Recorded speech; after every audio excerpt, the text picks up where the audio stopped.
Hey friends, welcome to Make.Do. My name is Jo. I teach some of the classes here, and today's tutorial is a drawstring bag.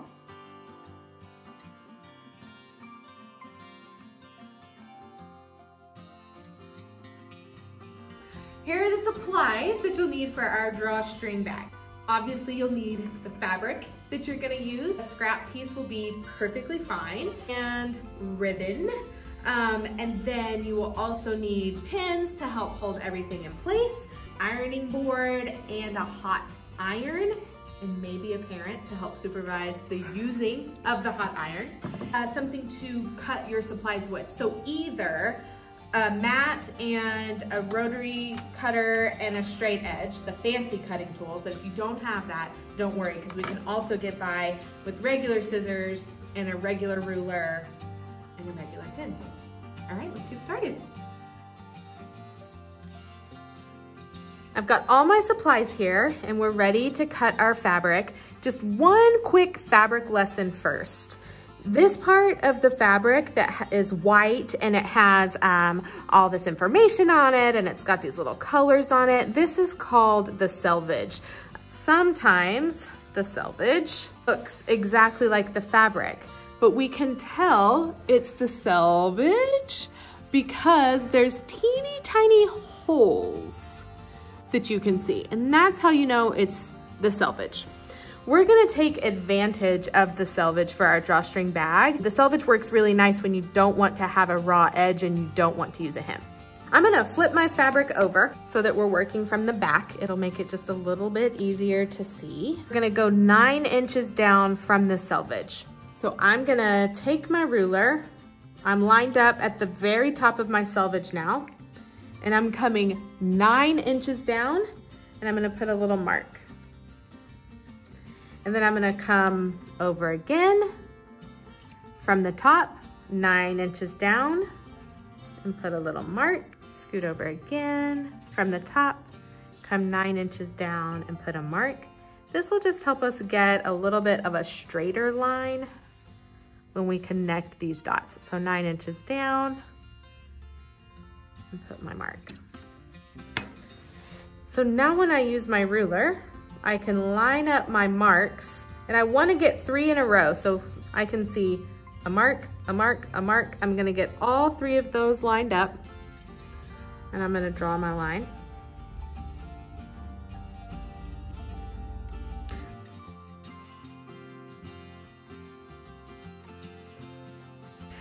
I'm gonna cut along this line with my scissors.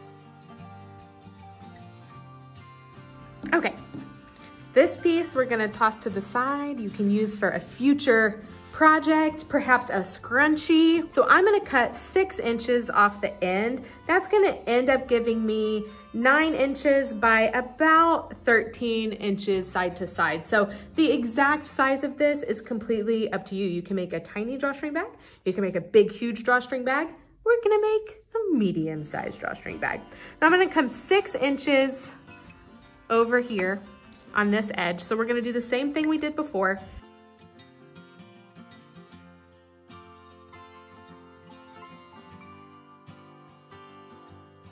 Once we have our piece cut, we're gonna cut our ribbon. Then I won't give you a measurement because your piece might be bigger or smaller than mine, but we're gonna follow the size of our bag. I'm gonna double it. So when I hold my finger here, and then we're gonna add about half again more. And I can cut that. Very scientific the way we measure our ribbon. Wanna make sure that it's a ribbon that has a little texture. You don't want slick ribbon. You don't want ribbon that's too skinny, because when you pull your drawstring bag, if the ribbon is slick, it'll just come unfolded and it won't stay closed. After we cut our fabric, our next step is to iron down our casing, which the casing is just a fancy sewing vocabulary for this tube that we're gonna sew in the fabric, and then later we're gonna feed our ribbon through it. I'm gonna take my fabric, I'm gonna lay it right side down, so that means I'm looking at the wrong side. And I have my selvage here, and I'm just gonna flip it over so that I can see all my selvage is on the inside of my bag now. If you have a skinnier selvage, you might need to fold it a little bit more, but the key is to make sure that our ribbon, we're sewing something big enough that our ribbon is gonna get to feed through it. All right, so once we have this folded down, I'm gonna take my now hot iron. I'm gonna iron it down. This takes just a minute, don't rush it because you want it to actually hold your casing down. Then when I pick it up, ta-da, it's ironed down. Now we're ready to take all of this over to the sewing machine. So now that we're at our sewing machine, we're gonna stitch this part of the casing down. We want to sew close to the edge of the selvage, not up here, because we're wanting a big space for our casing.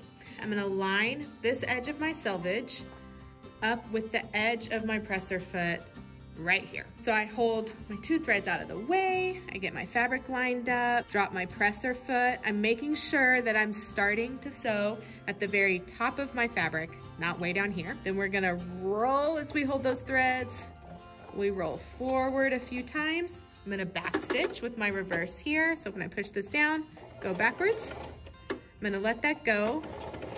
And we're gonna sew nice and slow, following the edge of the presser foot here. Remember, my eyeballs are watching the edge of the presser foot, not my needle.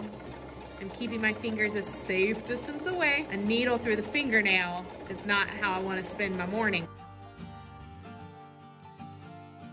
As I get to the end, I'm already thinking about back stitching. So before I get all the way to the end, I'm gonna hit that back stitch, go backwards a few stitches, sew off the edge. Now I can roll my needle up, pull this out, and I can either use the thread cutter on the side of my machine or a pair of scissors to cut that off. Okay, one more step of sewing, and then we're almost done, y'all. So you can see here, there's my stitch line I just did for my casing. We're gonna fold our fabric right sides together. So that means it's gonna look inside out. So I have a fold on this side. My casing is at the top. And then I have 2 raw edges. So one on the side and one on the bottom. And then I'm gonna use a few pins to make sure I start and stop in the right place and that all my fabric stays together as I sew. So remember, we wanna keep this casing open because that's what later we're gonna thread our ribbon through. So we're actually gonna start sewing. This is gonna be difficult for you to see once I get up under the machine, but I'm gonna put a pin in here and then I'll bring it up to the camera so you can see it. We're gonna start sewing right where the stitches for our casing are, right where that seam allowance is. That's where we're gonna start sewing in a minute.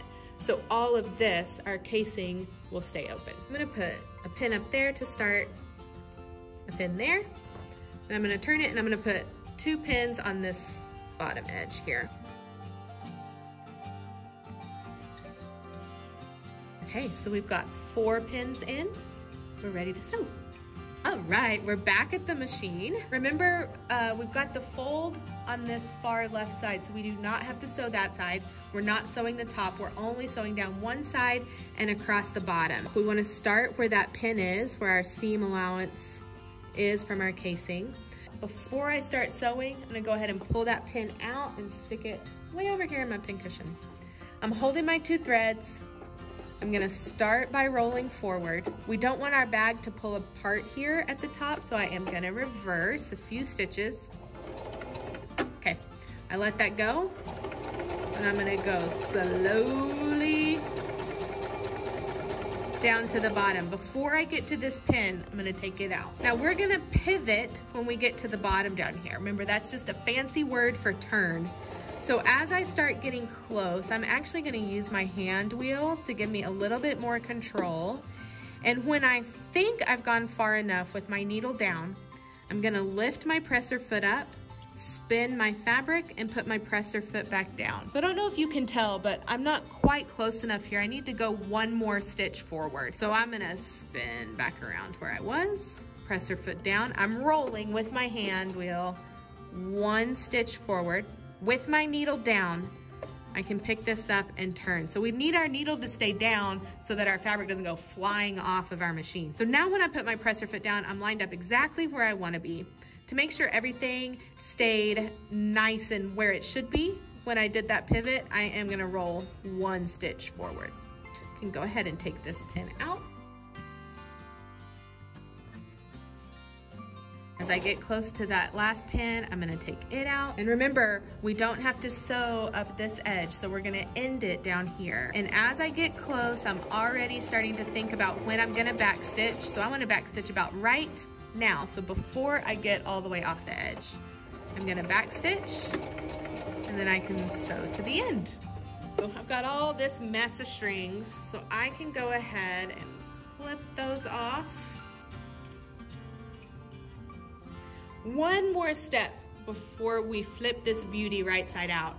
We want to clip off the excess here on our corners. I'm gonna cut diagonally across my fabric. I'm just cutting all that extra off without cutting down into my seam because I don't want to make a hole. So I'm just gonna slice that corner off so it'll look something like that. I'm also gonna do it on this side over here. It's not quite a corner, but I'm just cutting this way without cutting into my fold at all or into my seams. And then now that we've done that, we can flip it right side out. And with my fingers, I'm poking those corners out.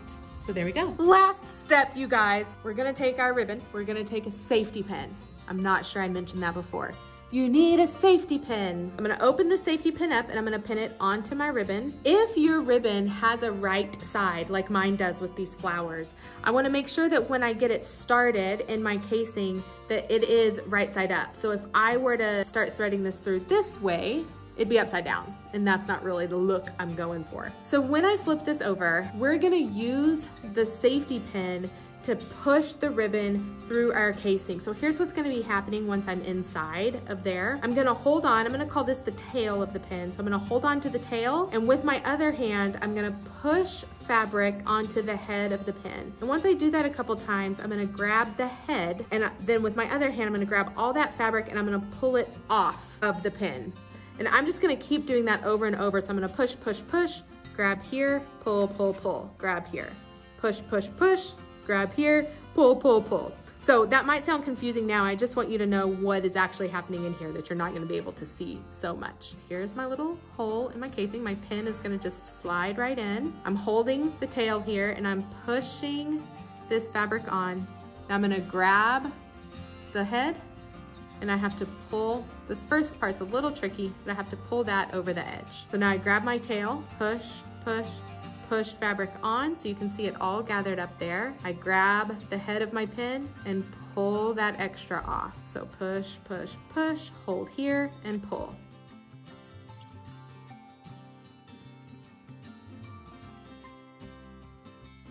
And before you know it, you'll be at the front. And then I can pull this all the way through. Oh, I got a little ambitious on how much ribbon we needed, but it's better to have too much than not enough. So now I can undo this. And then while everything is nice and flat, I'm going to tie a knot right here. So I loop this around 2 fingers. Then I'm gonna stick my fingers through that loop, grab those edges, and pull tight. Now with my scissors, I'm gonna cut my ribbon at a little bit of an angle. So when I cut it at this angle, it just helps make it nice and pretty, and also it means it won't fray. And now when I pull this tight, my drawstring bag gets drawn, and there you go. So you can see how if you had a slick ribbon here, this wouldn't stay, it would just slide back. So now it's ready for all your treasures.